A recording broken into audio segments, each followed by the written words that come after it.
በሕይወታችሁ እግዚአብሔር በክፉ ማንንም ፈትኖ አያውቅም።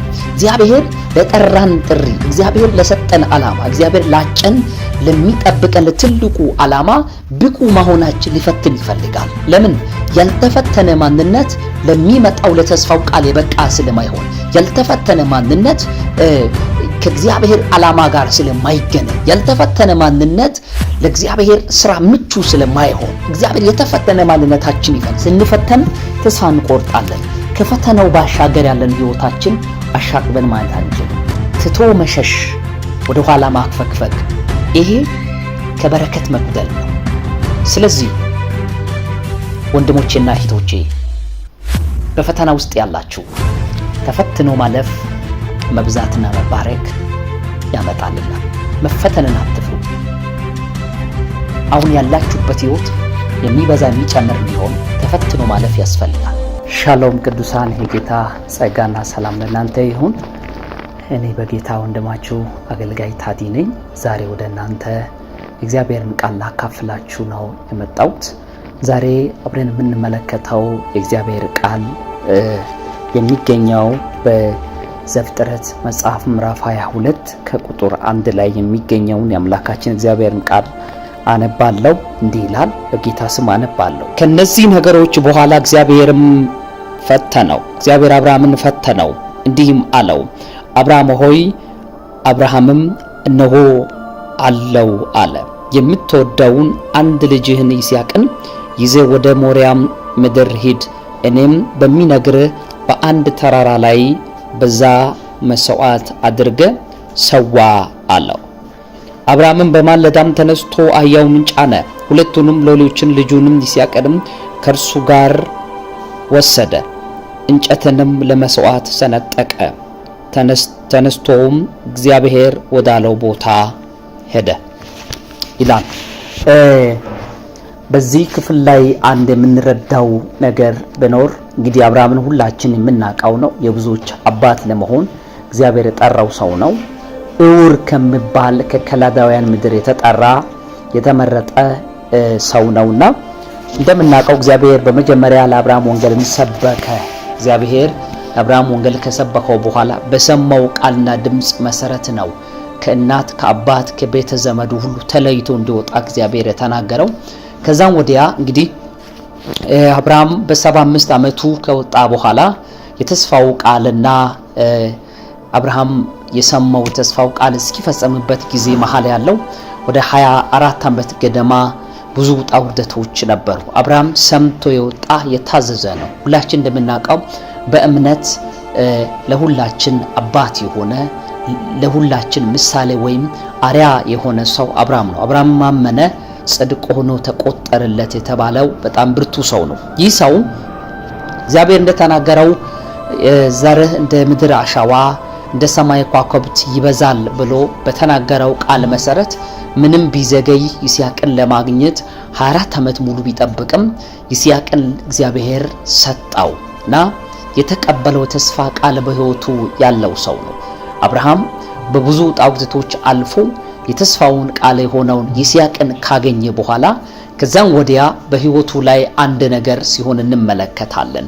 እግዚአብሔር ይስሐቅን ለአብርሃም ከሰጠው በኋላ አንድ ልጅህን ይዘ ወደ ሞሪያም ተራራ ውጣ ሰዋልኝ አለውና ከመጀመሪያው ስትጀምሩ ምዕራፍ 22 ከቁጥር 1 ላይ አብርሃምም ይስሐቅን ይዞ ወደ ሞሪያም ተራራ ሄደ ይላል። እግዚአብሔር አብርሃምን ፈተነው የሚል ቃል ታገኛላችሁ። እግዚአብሔር ሰው ልጅን በክፉ አይፈትንም ሁላችን እንደምናውቀው፣ ግን እግዚአብሔር አብርሃምን ፈተነው።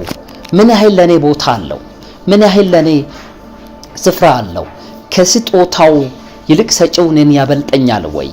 ከኔ ይልቅ የሚወደው ነገር አለ ወይ ብሎ እግዚአብሔር ይስሐቅን 24 ዓመት ሙሉ የጠበቀውን ይስሐቅን ለኔ ሰዋልኝ አለው፣ ስጠኝ አለው፣ ለኔ መስዋዕት አድርግልኝ አለው።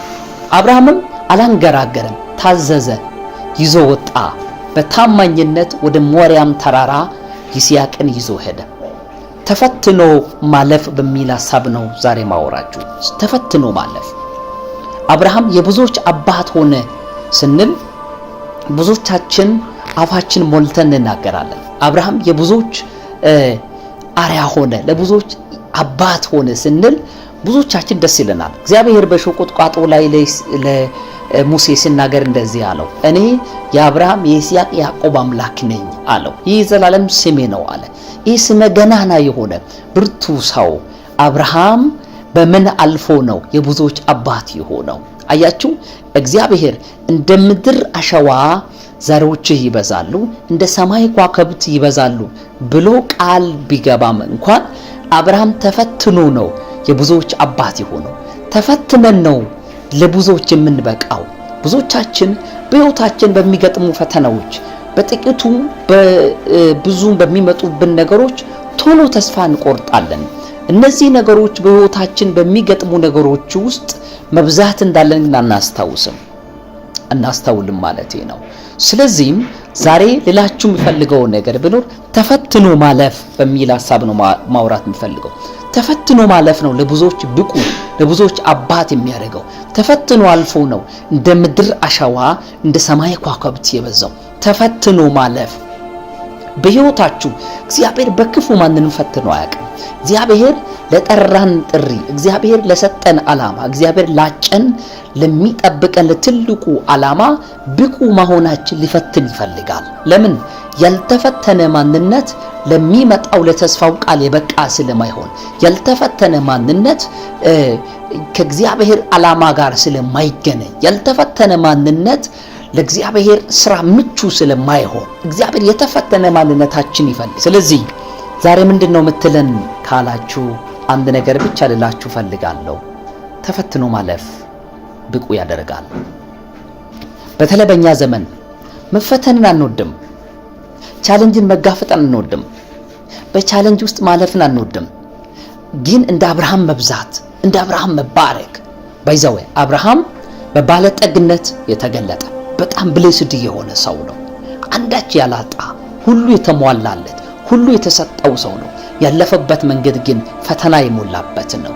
ቻሌንጅ የሞላበት ነው። የተስፋውን ቃል ሲጠብቅ የተስፋው ቃል ከመጣ በኋላ አንድ የሚወደውን አንድ ልጁን ትበዛለህ ያለውን በሱ ትጠራለህ ያለውን እግዚአብሔር ስጠኝ አለው። አየህ፣ እግዚአብሔር ሰጥቶ ይፈትናል። መጀመሪያ አብርሃምን ከልክሎ ፈተነው።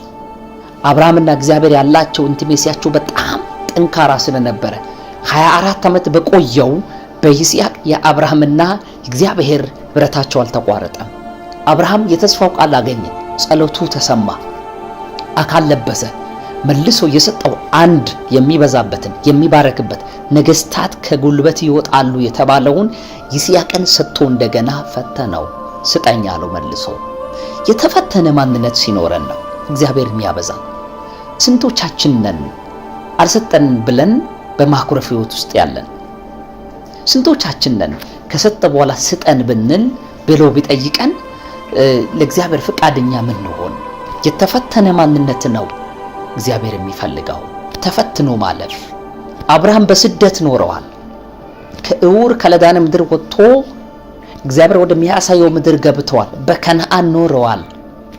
ኑንጋንዶኩኖ አብርሃም ኖረዋል። ተፈትነዋል።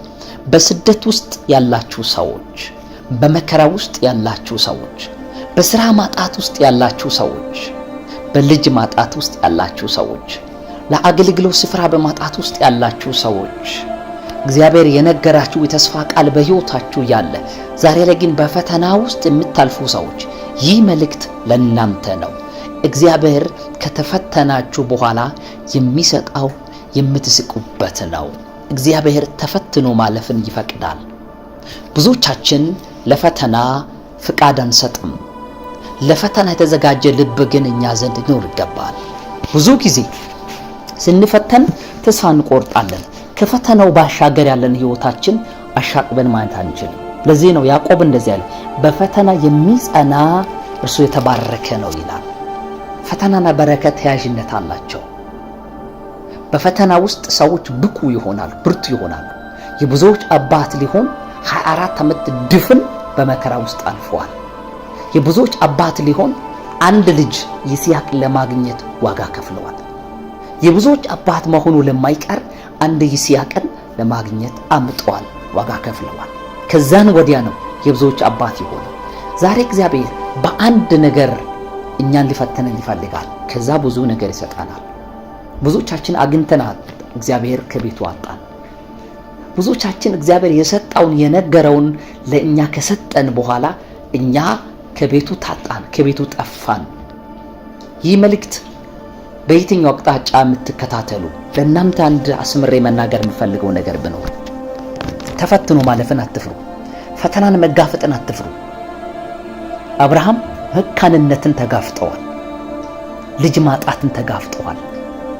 አብርሃም ተስፋ ቃል ይዞ ድምጽ ይዞ በመንገዱ ለሚመጣው ሁሉ ከእግዚአብሔር ጋር ያለው መስመሩን ያለ መቋረጥ ጠበቅ አድርጎ ይዞ ነገር ግን ፈተናውን ተጋፍጠዋል።